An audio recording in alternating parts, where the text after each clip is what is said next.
거룩하신 하나님 아버지, 한 주간 동안 영의 양식으로 주신 고린도전서 말씀을 가지고 오늘 이 시대에 주님의 몸된 교회로 부르신 우리 부름의 하나님 아버지 목적을 다시 한번 붙잡기를 간절히 소망합니다.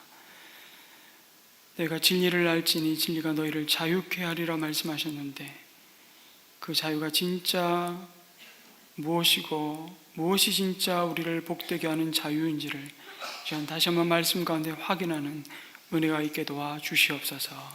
주님 앞에 이 시간 우리의 마음과 생각을 구별하여 드립니다. 성령께서 말씀하실 때 하나님 깨닫게 하여 주시고, 그 말씀의 신비 앞에 겸손하게 엎드리는 저희들 되게 도와 주시옵소서. 예수님의 이름으로 기도드립니다. 아멘. 성도 여러분 가운데 크고 작은 질병으로 최근에 병원을 다녀오신 분들이 혹시 계실지 모르겠습니다. 그런데 여러분은 그 병을 고치기 위해서 어느 병원을 가셨습니까? 이 자리에 의사분들도 꽤 앉아 계시는데요, 그냥 집 가까이에 있는 아무 병원이나 가셨습니까? 그렇다면 그 병원 스스로 중병이 아니라고 진단하신 겁니다. 보통 심각한 병이라고 생각되면 우리는 그때부터 뭘 합니까? 과연 이 질병의 원인이 무엇이고 이 고통의 이 부분을 고칠 수 있는 명의가 어느 병원에 있는지를 수소문하기 시작합니다. 그렇죠? 그리고 주변 지인들에게 물어봅니다. 어느 병원이 좋은지. 동원할 수 있는 모든 정보를 가지고 병원을 선택합니다. 그럴 만한 판단을 내리는 것이 쉽지 않으면 우리는 어떻게 하죠? 무조건 큰 병원으로 갑니다. 왜 그런지 아시죠?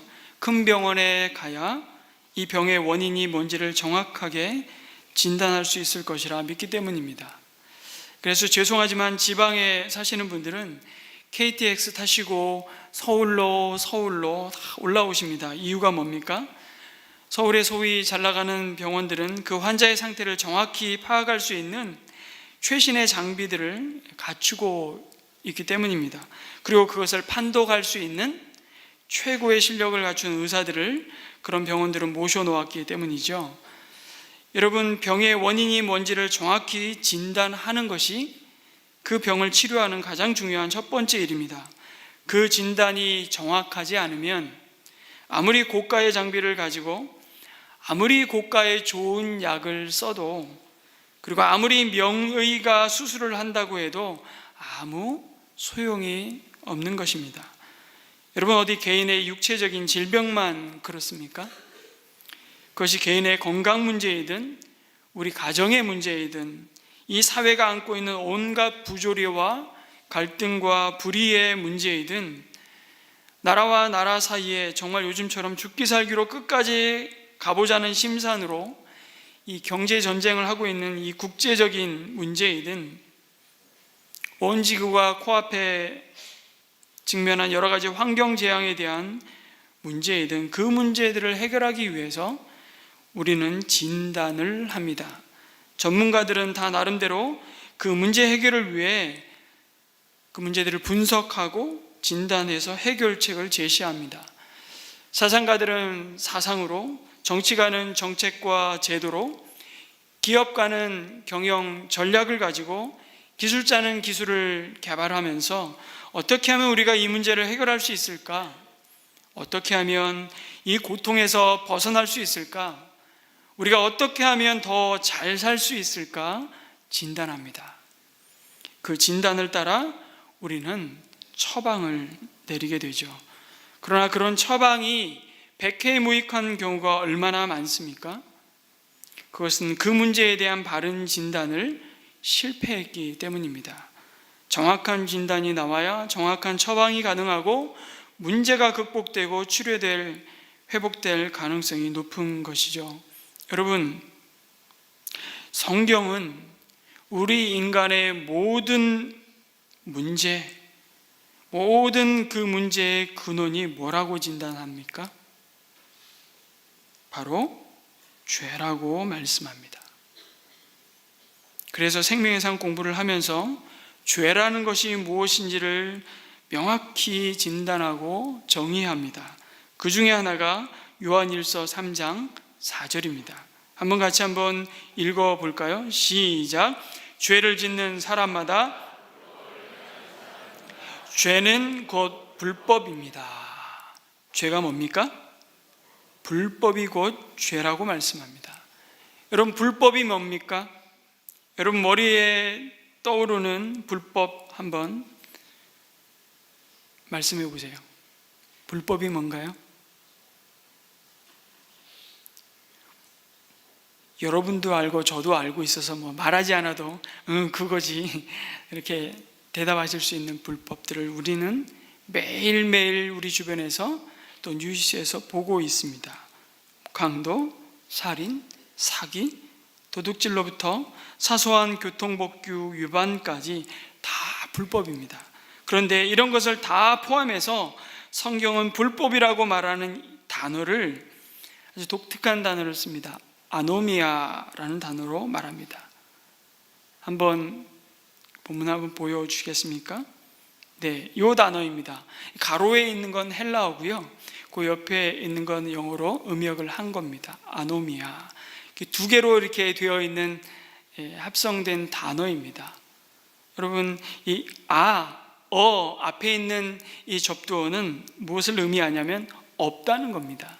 없을 무. 노미아는요, 나와 있죠. 법, 규칙, 규범, 이런 뜻입니다. 그래서 여러분, 이런 단어에서, 헬라어에서 온 영어 단어가 굉장히 많습니다. 에스트로노미가 뭐죠? 에스트로라는 건 별이라는 뜻이고요, 노미는 지금 여기 남아 있는 것처럼 노미아에서 온 법, 규칙입니다. 자, 별의 규칙, 그래서 천문학이죠. 네. 어려우세요?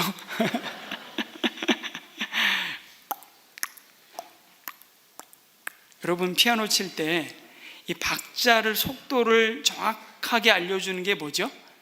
메트로놈이죠. 메트로는 원래 뭔가를 측정하다, 잰다, 이런 뜻이에요. 놈은 어디서 왔겠습니까? 노미아에서 왔어요. 그러니까 박자, 재는 것의 규칙, 법. 그래서 이름은 모르겠어요. 그냥 메트로놈이라고 우린 부르죠. 이코노미도 마찬가지입니다. 에코는 어디서 왔습니까? 헬라어의 오이코스, 집이라는 데서 왔습니다. 헬라어에서 온 단어, 영어 단어 굉장히 많아요. 노미는 당연히 노미아 법. 그래서 집의 법, 집의 규칙. 그래서 경제, 이코노미. 이런 걸 뭐 말하다 보면 이제 계속 가죠. 근데 앞에 있는 어는 뭘까요?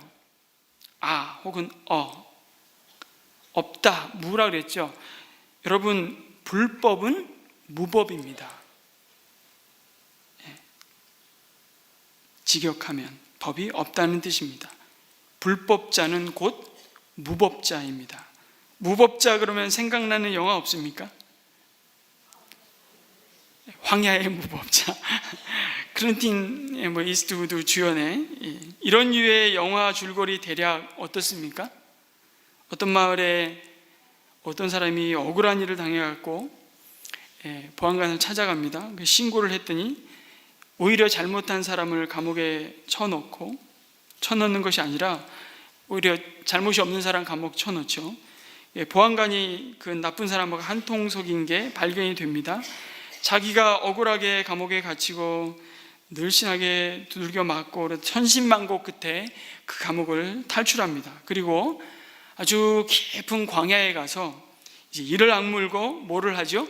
수련을 하죠. 총 연습 열심히 해가지고 그 다음에 악독 보안관 싸죽이고 자기에게 못되게 군 놈들 싸죽이고 보안관 돕는 그 수하 졸개들 다 싸죽이고 그 다음에 해를 뒤에서 받으면서 짜잔하면서 떠나는 황야의 무법자, 이러고 자막이 나오죠. The end, 끝나. 이런 류의 권선징악이 다 스토리가 이런 류의 이제 영화들입니다. 여러분, 황야의 무법자는 법이 있습니까? 없습니까? 헷갈리세요? 황야의 무법자는 법이 있어요? 없어요?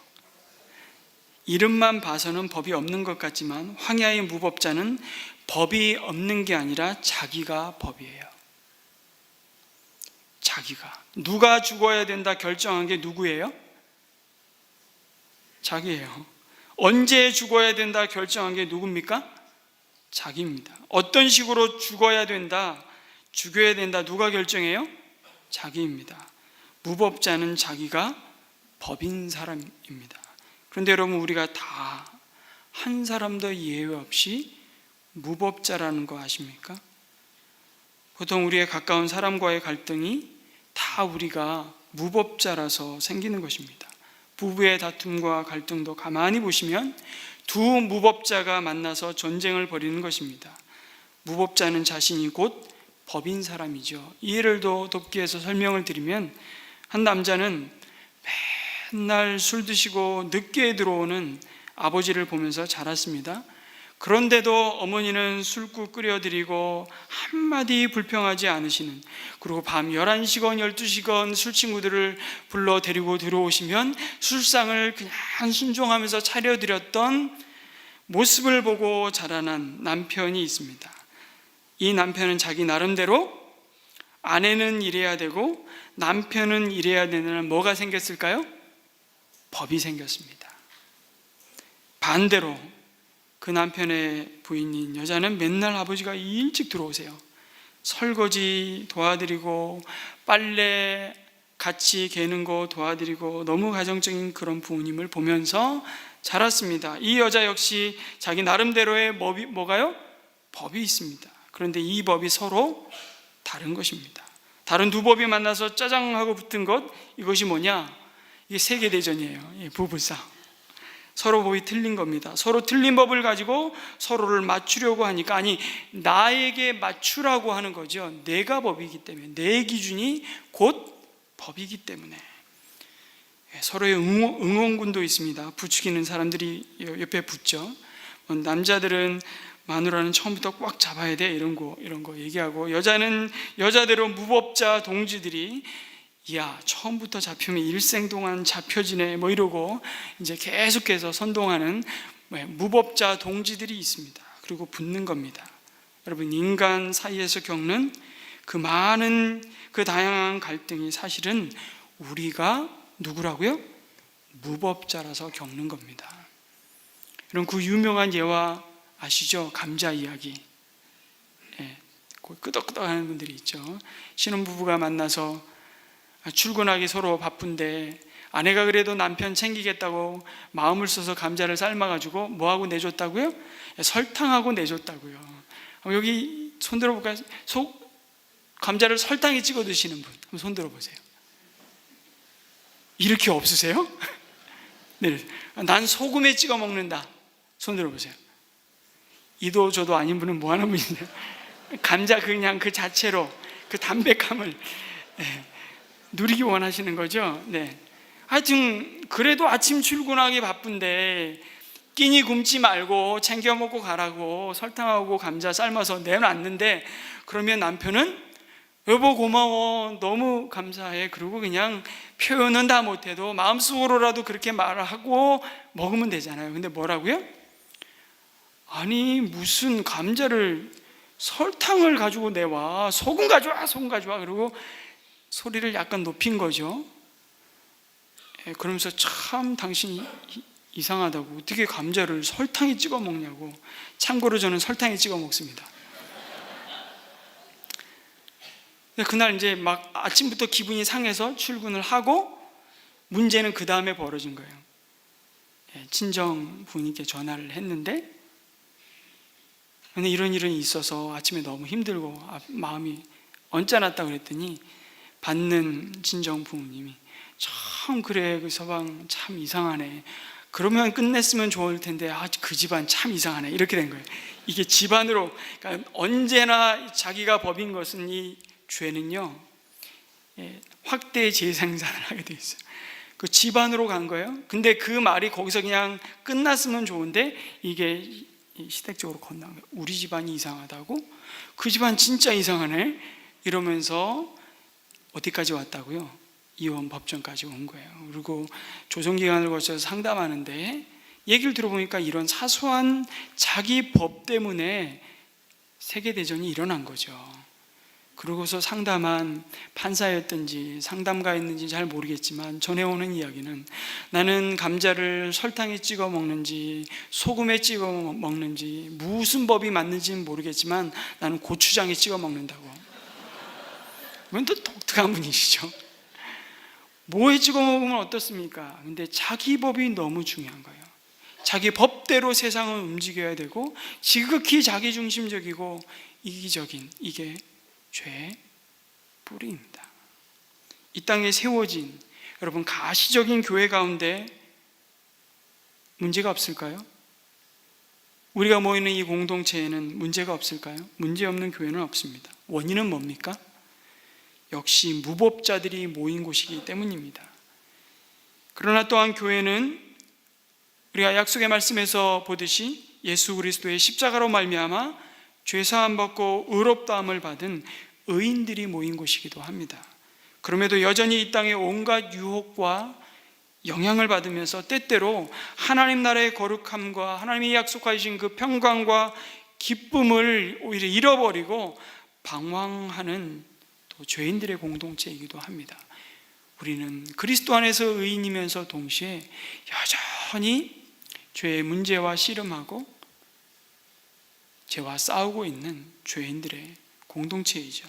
그러나 분명한 것은 이미 교회는 예수 그리스도께서 자신의 흠없는 피값을 지불하시고 죄와 저주와 심판인 죽음으로부터 건져냄을 받은 성도들의 모임이 교회입니다. 그 사실을 오늘 고린도전서 5장 말씀에 이렇게 표현하는 거예요.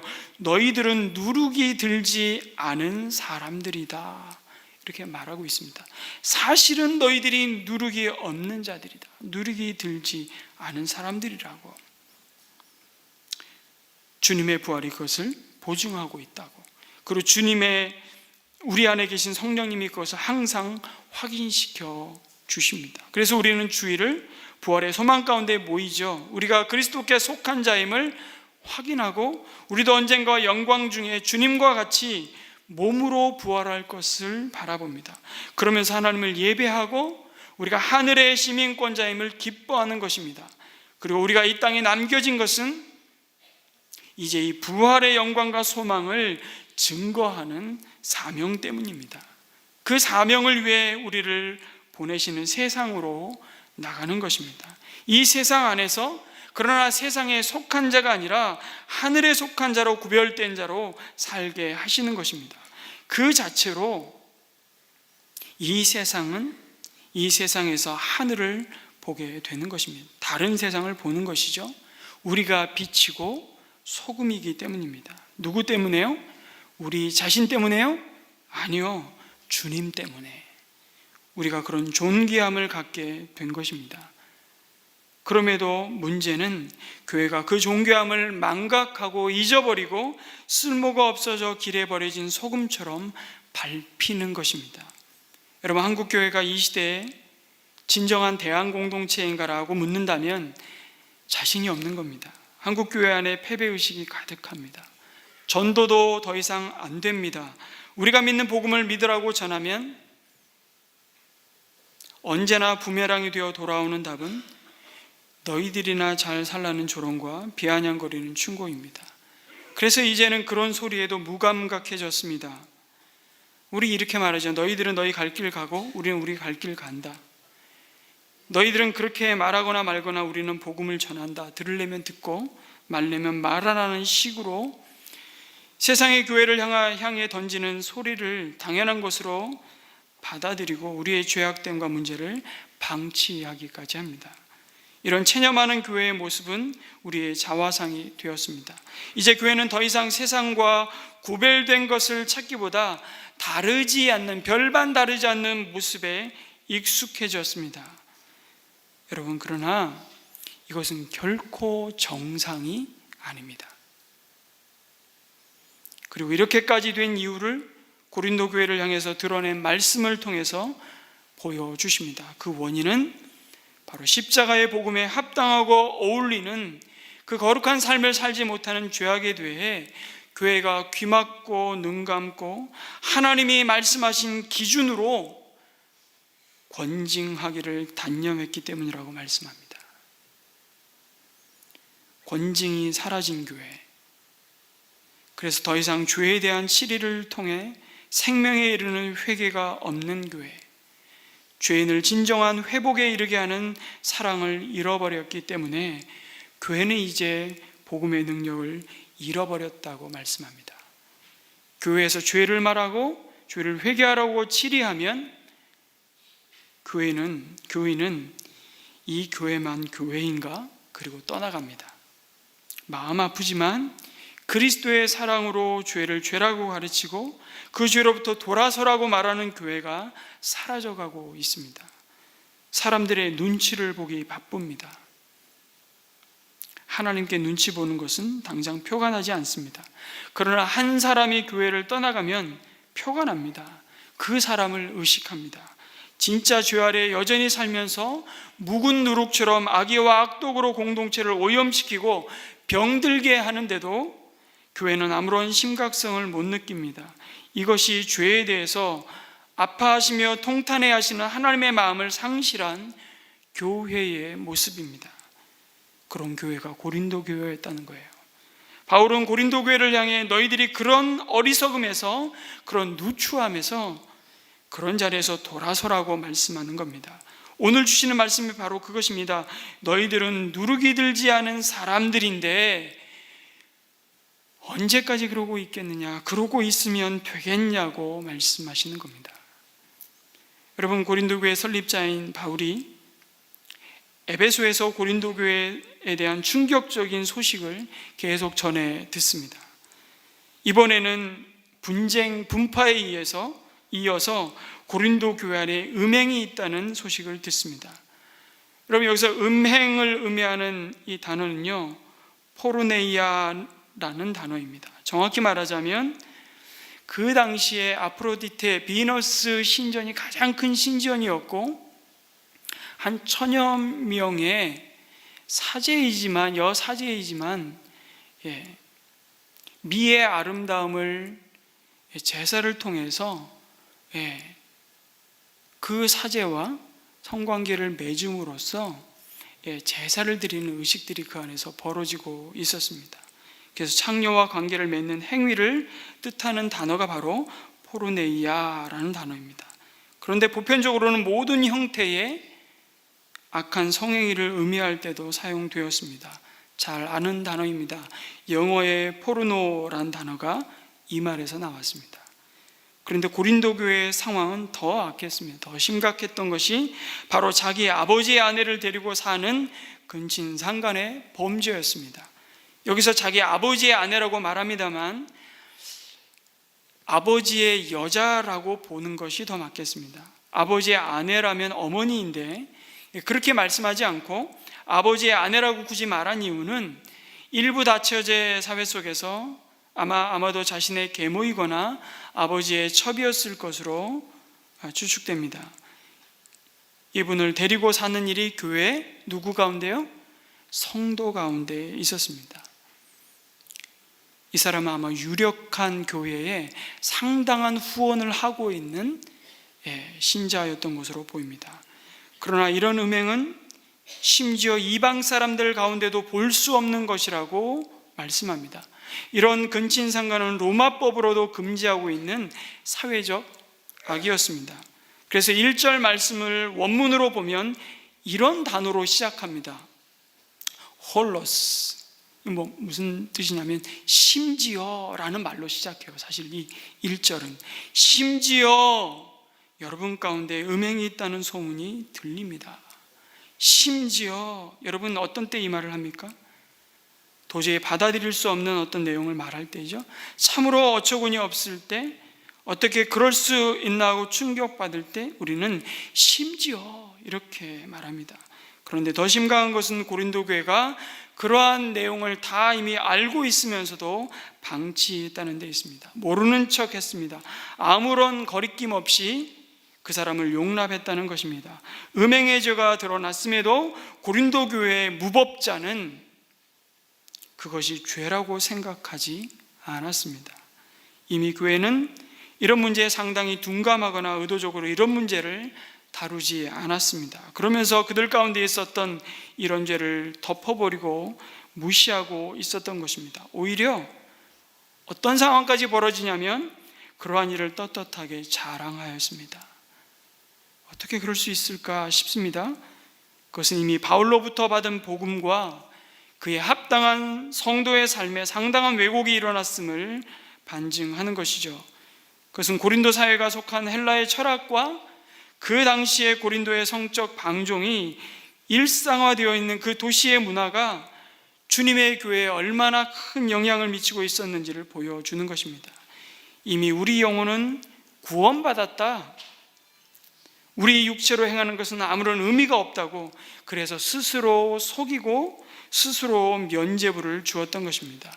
여러분, 이원론적인 헬라 철학과 이 영지주의라는 영향으로 그들은 육신으로 행하는 일은 무엇이든 자신들의 얻은 구원에 아무런 영향을 미치지 않는다는 이 잘못되고 거짓된 신앙에 빠졌습니다. 여러분, 영지주의자들은요, 이 영적인 것과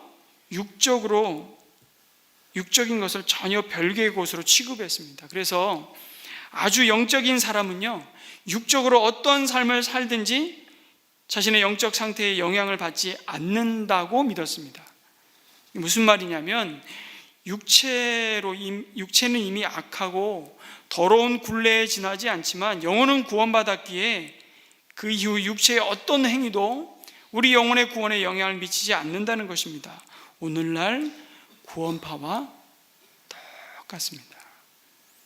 여러분, 구원파를 혹시 진짜 만나보셨습니까? 저는 한 자매가 구원파 형제와 사기 결혼을 해서 이 한 가정이 어떻게 무너지는 과정을 저는 소상히 옆에서 상담하고 도우면서, 야, 이 구원파 정말 무서운 사람들이라는 것을 경험했습니다. 결혼했는데 외도하는 것에 대해 전혀 죄의식이 없습니다. 그리고 딜을 합니다. 이 자매는 아주 건강한 교회를 출석하고 있었고, 그 교회 장로 권사님을 부모님으로 둔 자매였는데, 내가 6개월 너희 교회에 가줄 테니까 6개월 내가 다니는 구원파 교회에 너도 와야 돼, 이러고 결혼 생활을 이어가는 가정이었습니다. 그런데 모든 것을 속이지만 자기는 이미 구원받았기 때문에 아무 문제가 안 된다는 거예요. 어차피 육체는 썩을 것이고. 전형적인 영지주의자들이죠. 육체로 어떤 부도덕한 행위를 일삼아도 내 영혼은 이미 하나님께 속한 천상의 사람이니까 아무런 문제가 되지 않는다는 겁니다. 자신은 영적이기 때문에 무슨 짓을 해도 영적인 사람으로 남는다는 이 영적인 교만이 고린도 교인들을 죄에 대해 관대하게 만들었습니다. 그러나 여러분, 그 일의 끝은 죽음이요, 하나님의 심판이 기다리고 있을 뿐이었습니다. 그럼에도 그것을 외면하면서 자기가 행한 일을 옳다고 말하고 그와 같은 일을 행하는 다른 사람도 용납하고 심지어 그를 옳다고 말하는 것입니다. 이것이 바로 하나님의 공동체가 직면한 악의와 악독의 누룩으로 오염된 교회의 모습이었습니다. 바울은 이들의 이러한 오염된 신앙과 태도에 대해 바로 2절에서 이렇게 지적합니다. 여러분은 교만해져 있습니다. 이런 고린도 교회 성도들의 믿음은 교만에서 비롯된 것이라는 것입니다. 이미 다 구원을 이룬 것처럼 그들은 스스로 자신들의 어리석음과 육체의 방종을 전혀 부끄러워하지 않았습니다. 오히려 그들은 자신들이 누구보다 자유로운 사람들이라고 생각했습니다. 이 교만으로부터 바울은 그들 안에 있는 죄를 제거하고 공동체가 죄인을 권징함으로 참된 회개의 자리로 나아갈 것을 권면합니다. 여러분, 참된 회개가 무엇입니까? 자백하는 것입니다. 자백이 뭡니까? 죄를 죄로 인정하고 하나님이 죄라고 말씀하시는 것을 죄라고 나도 동의하고 인정하는 것입니다. 그래서 만일 너희가 너희 죄를 자백하면 하나님은 미쁘시고 의로우사 너희를 모든 불의에서 깨끗게 하시겠다고 말씀하시잖아요. 그래서 자백하면, 자백이라는 말을 영어 성경에는 confess로 썼습니다. con은 함께, with라는 뜻이죠. 함께. fess는 말하다라는 뜻이에요. 함께 말하다. 하나님이 그거 죄야. 하나님이 그렇게 말씀하시면 나도 동의하고 인정하고, 나도 동일하게 함께 네 맞습니다 하고 인정하고 고백하는 거, 그게 자백이라는 거예요. 참된 회개는 이 자백, 죄를 죄로 인정하는 이 인정으로부터, 동의로부터 시작됩니다. 그런데 교만은 그것을 인정하지 않는 마음이죠. 교만하면 바로 내가 하고 싶은 대로 하고 사는 것이 왜 죄냐고 따집니다. 내가 원하는 대로 하고 사는 것이 당연한 권리라고 말합니다. 그것이 바로 죄의 뿌리입니다. 하나님은 죄라고 말씀하시는데 나는 그것이 왜 죄냐고 따집니다. 심지어 그 책임을 남에게 전가합니다. 내가 잘못한 것이 아니라 저 사람 때문이라고 항변합니다. 아니, 이 사회가 구조적으로 너무 악하다는 겁니다. 이런 사회 속에서 당신도 살아봐. 다 나처럼 살아. 심지어 하나님이 이렇게 되기까지 왜 이 상황이 이 지경이 되도록 가만히 있으셨냐고 하나님 탓을 합니다. 이게 죄의 속성입니다. 이게 무법자의 특징입니다. 그래서 공동체가 죄에 대해 합당한 권징과 치리가 이루어져야 하는 이유가 바로 죄인이 진정한 회개를 통해 회복과 치유의 자리로 나아가게 하도록 하기 위한 것이죠. 그래서 바울은 3절에 이렇게 말합니다. 나는 마치 여러분과 함께 있듯이 그러한 일을 저지른 자를 이미 심판하였다고 말합니다. 여기서 심판하였다는 의미는 그것이 명백히 하나님이 기뻐하시지 않는 죄임을 판단하였다는 말입니다. 그리고 교회가 그 죄에 대해 더 이상의 합리화나 변명이나 묵인을 용납해서는 안 된다는 것을 강하게 말씀하십니다. 이것이 교회의 권징과 치리를 통해 이루어집니다. 여러분, 교회의 권징과 치리의 목적이 무엇입니까? 요즘에는 거의 권징과 치리를 하지 않기 때문에 그 목적이 무엇인지조차도 잊어버렸습니다. 그냥 폭로하는 것입니까? 저 사람 나쁜 사람이야. 그리고 공동체로부터 무조건 쫓아내는 것입니까? 아니요. 교회가 교회되는 권징과 치리의 목적은 죄인을 참된 회개의 자리로 돌아오게 하는 것에 있습니다. 그를 누르기 들지 않은 사람으로 부르신 존귀함을 회복해야 하는 데 있습니다. 5절에 음행한 자를 교회 공동체는 당장 사탄에게 넘겨주어서 그 육체는 망하게 하고 그의 영은 주님의 날에 구원을 얻게 하라고 말씀합니다. 여러분, 음행한 자를 사탄에게 넘겨준다는 것의 의미가 뭘까요? 참 쉽지 않은 해석 같아 보입니다. 여러 가지로 해석할 수 있습니다만 대체로 그것은 교회 공동체로부터 내보내라는 것입니다. 교회의 보호를 거두는 것입니다. 여러분, 쉽게 말하면 출교입니다. 출교. 그 사람을 공동체가 계속 품고 있으면서 묵은 누룩, 다시 말해 악의와 악독을 묵인하고 공동체의 거룩함을 훼손하지 말라는 것입니다. 죄를 그대로 방치하면 교회 전체가 병들기 때문이죠. 그래서 교회가 주님께 받은 사명을 더 이상 감당할 수 없게 됩니다. 이렇게 되기 전에 그 묵은 누룩을 제거하라는 것입니다. 이것이 징계입니다. 물론 여러분, 이 과정은 단호하지만 아주 신중하게 또 하나님이 주신 말씀의 지혜를 따라 여러 단계가 필요합니다. 여러분, 죄를 짓는다고 무조건 다 징계한다면 이 자리에 남아있을 성도가 있을까요? 없을까요? 없습니다. 아니, 교회에 들어와서 예수님을 믿은 사람이 한 사람도 없을 겁니다. 교회는 복음을 들어야 할 사기꾼, 도둑놈, 교만한 사람, 창녀, 심지어 동성애자 등이 용납받아야 합니다. 환영받아야 합니다. 오해하지 마십시오. 그 죄를 용납하라는 의미가 아닙니다. 그러나 그들이 복음을 듣고 예수의 이름으로 회개하고 변화되어 새로운 삶으로 나아갈 수 있도록 그들을 교회 공동체가 맞아들여야 한다는 것입니다. 그러기도 전에 그들의 죄로 말미암아 징계부터 한다면 그것은 그들로 하여금 교회에 나오지 말라는 얘기입니다.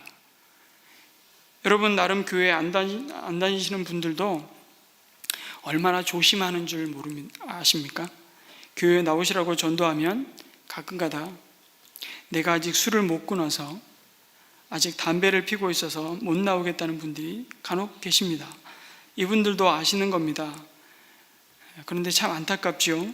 교회에 나오는 것과 그렇지 않은 차이가 술, 담배 안 하는 정도라고 생각하니까 안타까운 겁니다. 그분들에게 안타까운 것이 아니라 교회의 성도로 부름받은 자의 삶이 대표적으로 보여주는 구별됨이 고작 그게 다라는 것이 안타깝습니다. 이것보다 훨씬 거룩한 능력이 회복되었으면 좋겠습니다. 정말 교회에 나가는 사람들을 보니까 그들의 희생과 그들의 섬김과 사랑과 그 참 흉내내기가 쉽지 않더라, 이런 말 좀 들어보았으면 좋겠습니다. 그러려니 그리스도인으로 세상에 살기가 정말 힘든 겁니다. 그래서 하나님의 은혜가 우리를 붙드시지 않으면 갈 수 없는 좁은 길입니다. 우리가 찬양했듯이 은혜 아니면 살아갈 수 없는 길. 그래서 오늘도 우리는 예배 가운데 하나님의 은혜를 구하며 우리에게 주신 그 사명을 따라 그 길을 걸어갈 수 있도록 우리가 서로를 응원하고 격려하고 기도 가운데 하나님이 부으시는 능력을 덧입기를 소망하는 것이죠. 그보다 더 복되고 영광스럽고 영원한 기쁨과 열매가 없기 때문입니다. 그래서 우리는 부족하지만 또 실패하지만 또 낙심하지만 그 길을 또 달려가 보는 겁니다. 나 혼자 힘드니까 같이 서로 응원하면서 주님의 도우심을 함께 서로 품앗이기도 하면서 목장에서 믿음의 경주를 달려가 보는 겁니다. 그런 우리들을 보고 도전받고 감동받고 마음이 열려서 이제 자기도 조금 예수님이 누구인지 알고 싶다고 목장에 교회에 나오는 사람들에게 여러분, 죄를 말하지만 그 죄 때문에 당신은 우리와 함께 할 수 없다고 말한다면 그것은 지금 고린도 교회에 바울이 심각하게 출교를 명하는 권징의 의미를 아직 잘 모르는 겁니다. 징계의 대상은 세상 사람이 아니라 교인들이라는 것을 아셔야 합니다. 그리고 또 죄 가운데 살다가 예수를 믿었지만 여전히 아직도 옛 삶을 청산하지 못한 사람도 어느 시점에서는 징계의 대상이 아닙니다. 여러분, 옛 삶이라는 것이 한순간에 정리되는 것이 아니기 때문입니다. 교인이라고 한 번의 실수를 저질렀거나 한 번 죄를 지었다고 자동적으로 징계한다면 역시 저를 포함해서 징계를 받지 않을 사람이 이 자리에 하나도 없을 겁니다. 그래서 이 출교하라고 명령하는 징계의 대상인 이 사람은 아마도 교회의 리더였을 것입니다.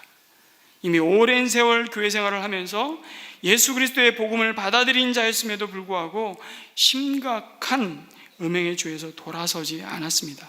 그리고 분명한 것은 그러한 일에 여러 가지 경로로 말씀을 따라 주님의 훈계와 경고를 받았음에도 그는 그 회개의 촉구에 반응하지 않았습니다. 내가 무슨 문제가 있냐? 고린도에 사는 사람들 다 그러고 산다. 왜 나만 문제를 삼냐고 오히려 자신의 죄를 정당화하고 죄를 인정하지 않고 변화하려는 노력도 전혀 없는 자였습니다.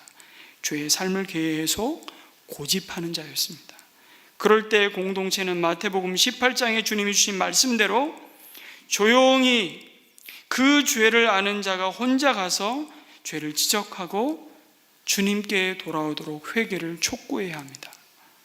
그래도 죄를 고집하면 두세 사람의 증인과 함께 다른 사람을 데리고 가서 다시 죄를 지적하고 하나님께 회개하고 돌아올 수 있도록 회개를 촉구합니다. 그래도 듣지 않으면 그때 비로소 공개적으로 징계합니다. 여러분, 이 과정을 잘 보십시오. 징계는 최종 수단입니다. 징계는 극약 처방입니다.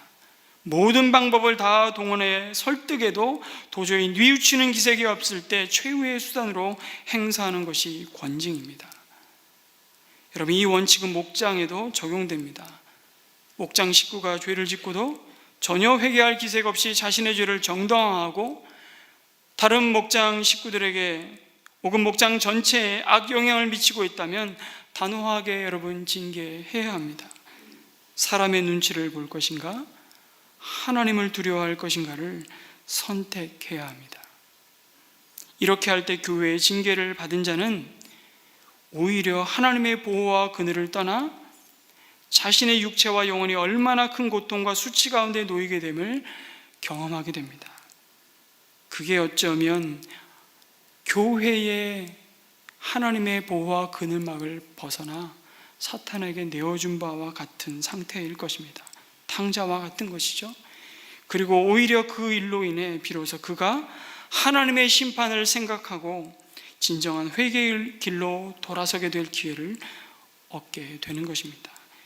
이때 이루어지는 회개는 회개에 합당한 열매를 동반한 의지적인 돌아서는 것입니다. 회개할 만한 열매를 맺어라 주님이 말씀하셨죠. 뭔가 하면 여러분들이 남 돈 꾸고 안 갚은 것이 있으면 갚는 거, 이것이 회개에 합당한 열매라는 것입니다. 내가 남에게 말로 상처를 준 것이 있으면 회개했으면 사과하는 겁니다. 여러분 밀양 영화 아시죠? 그거 아니야. 나 하나님과 나와의 관계 해결했으니까 내가 누구에게 어떤 잘못을 해도 그건 이제 끝난 거, 결코 그렇지 않다는 것입니다. 이건 회개에 합당한 열매가 없는 자입니다. 뿐만 아니라 더 중요한 것은 앞으로도 그 동일한 죄를 짓지 않겠다는 의지와 결단을 하는 것입니다. 이것이 회개의 의지적인 면이죠. 교회 권징의 두 번째 목적은 죄가 공동체 전체에 영향을 미치지 않도록 차단하는 것입니다. 교회의 거룩과 순결을 보존하고 지키는 데 있습니다. 더 이상 죄악이 공동체 하나님과의 관계를 파괴하지 못하도록 막는 데 있습니다. 그것은 우리가 내가 누구인지를 다시 십자가의 눈으로 바라보는 데서 시작됩니다. 여러분, 바울은 고린도교의 음행 가운데 있는 자를 내쫓으라고 말씀하시면서 갑자기 누룩 얘기를 합니다. 누룩이 뭐죠? 이스트입니다. 빵을 부풀게 하기 위해서 빵 반죽에 넣는 효모이죠. 그런데 이 누룩은 바로 하나님을 인정하지 않고 죄를 죄로 고백하지 않고 자신이 하나님 노릇할 때 그들의 교만과 죄악들을 상징합니다. 이것이 얼마나 급속하게 그 공동체를 오염시키는지를 경계하라고 말씀합니다. 그러면서 구약의 이스라엘 백성들이 애굽에서 나올 때 누룩 넣지 않은 빵을 급하게 준비하고 애굽의 모든 장자가 하나님의 심판으로 죽을 때 유월절 어린 양의 피로 말미암아 그들만은 전적인 하나님의 은혜로 구원받았다. 이미 너희들 안에 누룩이 제거된 자들이 아니었냐는 말씀을 상기시킵니다. 그와 같이 이제는 너희가 영원한 속죄의 양이 되신 예수 그리스도의 피로 말미암아 영원히 속죄함을 받고 이제 더 이상 죄와 함께 사는 자들이 아니라 모든 더러움과 악함을 십자가에 못 박은 자들이 아니냐, 이렇게 말씀하시는 것이죠. 우리의 신분을 확인해 주고 있습니다. 이것이 죄를 이기고 죄를 죄라고 말하고 교회가 건강하게 권징하고 치리를 통해 그 영혼을 도로 얻는 길이라고 말씀하십니다. 우리는 끊임없이 예배 가운데 이것을 확인하는 거예요. 내가 누구인가? 내가 누구에게 소속된 자인가? 내가 세상에 있으나 교회에 있으나 어디에 부르심을 받았든지 그 속에서 내 소속은 하늘의 시민권자임을 확인할 때 우리는 이 몸된 교회를 건강하게 세워갈 뿐만 아니라 나도 이 악한 묵은 누룩으로부터 내 믿음과 내 삶을 지키게 된다는 것이죠. 여러분, 끊임없이 이걸 확인해야 돼요. 우리는 끊임없이 유혹을 받습니다. 우리는 죄로부터 한 사람도 유혹에서 제외된 인생은 없습니다. 예수님도 시험 받으셨어요. 하물며. 그럴 때 무엇을 우리는 붙잡아야 됩니까? 나는 하늘에 속한 자다. 이 확신과 이 믿음을 붙들어야 우리는 죄를 이기게 되어 있습니다. 지금 그 얘기하는 겁니다. 그런데 묵은 누룩, 악의 악독을 품고 산다면 그것은 희생 되신 그리스도를 모욕하고 다시금 그를 십자가에 못 박는 자들이 아니냐고 말하는 겁니다. 그러한 자를 교회는 판단하고 징계하되 그로 말미암아 주님의 교회가 하나님의 거룩함을 훼손당하는 일이 없도록 하라고 말씀합니다. 이미 우리는 누룩이 들지 않은 사람들로 부름받고 구별되었음을 확신하면서 말입니다. 마지막으로 권징의 목적은 무엇입니까? 교회가 하나님으로부터 부름받은 사명을 온전히 감당하도록 세우기 위해 우리는 권징을 하는 것입니다. 여러분, 바울의 권면을 듣고 고린도 교회 성도들 가운데 오해를 가진 사람들이 생겼습니다. 어떤 오해냐면, 음행하는 사람들과 사귀지 말라고 하면 이런 고린도시에서 우리는 더 이상 살 수도 없고 교회 공동체가 이 세상 밖으로 떠나야 하는 것 아니냐는 오해였습니다.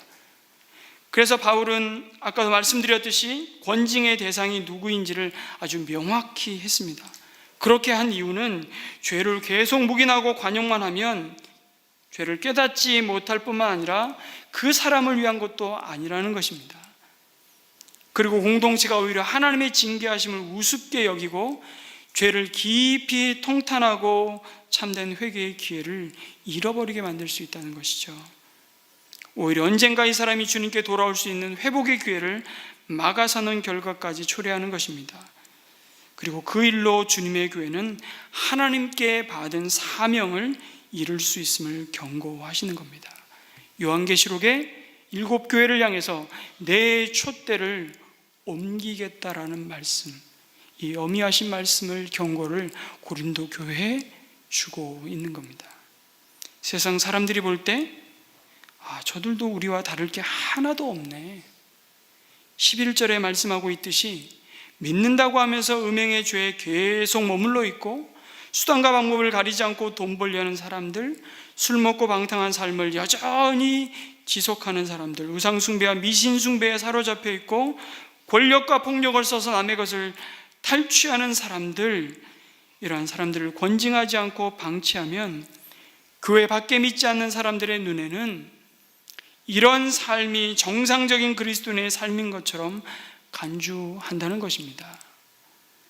그래서 바울은 이런 자들과 사귀지도 말고 먹지도 말라고 그리스도인의 교제 안에서 이런 사람들을 분리하라고 말씀하죠. 성도의 교제가 거룩한 교제가 되도록 보호하라고 말씀합니다.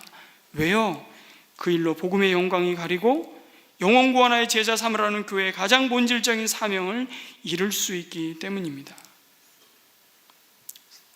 성도 여러분, 바울이 이런 권면을 고린도 교회에 했을 때 감사하게도 교인들이 잘 순종했던 것으로 보입니다.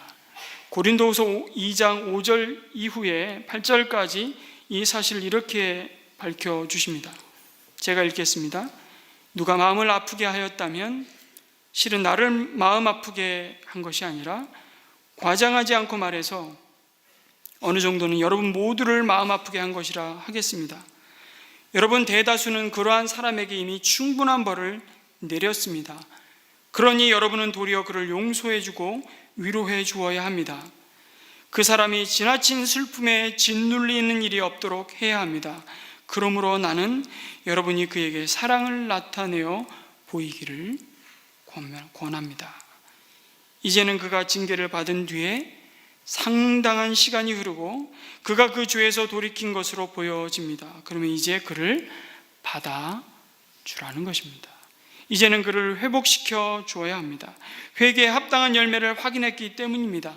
그때 공동체는 그를 받아주고 그를 다시 그리스도의 사랑으로 수용해야 한다고 말씀합니다. 징계는 그를 파멸시키는 것이 목적이 아니라 그 죄를 깨닫고 죄에 대한 경각심을 갖고 돌아올 수 있도록 하기 위한 목적이 원래 목적이기 때문이죠. 사랑하는 성도 여러분, 우리는 예수 그리스도의 희생으로 말미암아 악의와 악독이라는 묵은 누룩이 들지 않은 구별된 사람들로 이미 사실 부름받은 자들입니다. 여러분, 이것이 우리의 자격과 공로로 인한 특권이 아니기에 우리는 더욱 겸손히 우리의 죄와 허물의 사하심을 위해 서로를 믿음으로 권면하고 돌아보아야 합니다. 그리고 서로 죄를 고하며 병 낫기를 간구하라고 가르치고 있습니다. 주님의 몸된 교회가 은혜와 진리 위에 흠도 티도 없는 영광스러운 공동체로 세워져 가기를 주님의 이름으로 축원합니다. 아멘.